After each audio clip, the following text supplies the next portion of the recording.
এটা অন করার জন্য ফার্স্টে আপনাকে মেমোরি সুইচ, না আশা করি চলবো। নেট মানে কি কাপড় মেমোরি করবেন যে সুইচ 407, হ্যাঁ চালান যাইব।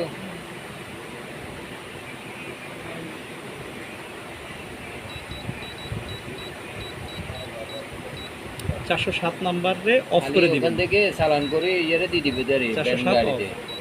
407 অফ যেখানে করলাম কি আছে জন্য? সেখান থেকে চালান করি যেখানে 407 অফ আছে। করলাম, ব্যাগ স্টিচ এবং রানিং স্টিচের দুইটা স্টিচটাকে আলাদা করে দিলাম। হ্যাঁ, রানিং এবং ব্যাগ স্টিচকে আলাদা করে দিলাম।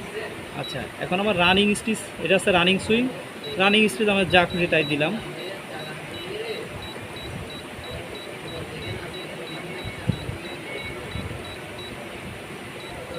মনে করেন 3.50 দিলাম। হ্যাঁ, 3.50 দিলাম। এবং ব্যাগ স্টিচ তো ব্যাগ স্টিচ আছে, কিন্তু আমার তো ব্যাগ স্টিচ দরকার না। আমি নিব কি ফিক্সড স্টিচ। ফিক্সড স্টিচ করতে গেলে বা কনডেন্স স্টিচ করতে গেলে এই যে অপশনটা, এর যদি জাস্ট ব্যাগ স্টিচ হবে, সোজা একটা সেলাই হবে। এবং সোজা সেলাইটা কতটুকু ঘন হবে, আরও ঘন করে দিই এটা। এটা কতটুকু স্টিচ কয়টা দিছি, কনডেন্স স্টিচ দিছি 3টা। আপনি চাইলে আরও কমাইতে পারেন, আরও কমাই দিতে পারেন, আরও বাড়ায় দিতে পারেন। স্টিচের লেন্থ আরও কমাই দিতে পারেন, ছোট করে দিতে পারেন। দিলাম। এবং লাস্টের মাথায় কি দিবেন, লাস্টের মাথাও স্টিচ দেবেন, ফিক্সড স্টিচ দেবেন। কয়টা দেবেন, 2টা বা 3টা বা 4টা, যা খুশি তাই দেন। কমাইতে চাইলে কমাইতেও পারবেন।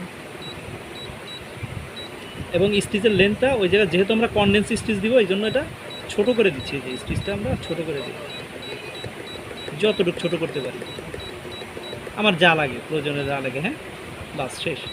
এবং জ্বালাই দেবেন, 2টা চলাই দেবেন। এখন হয়ে গেল শেষ কনডেন্স স্টিচ। এই যে আমরা রানিংয়ে দেখি এখন